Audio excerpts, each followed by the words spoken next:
বিহারে প্রথম দফায় রেকর্ড ভোট পড়েছে 64.6%, যা রাজ্যের ইতিহাসে সর্বোচ্চ। 2000 সালে যেখানে ভোট পড়েছিল 62%, এবার তা ছাপিয়ে গেল অনেকটাই। এখন প্রশ্ন, এই বাড়তি ভোটের হাওয়া কাদের পক্ষে?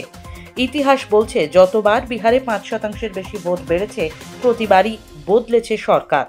1967, 1980, 1990 তিনবারই ভোট বেড়েছিল 5%-এর বেশি, আর তিনবারই পাল্টেছে সরকার।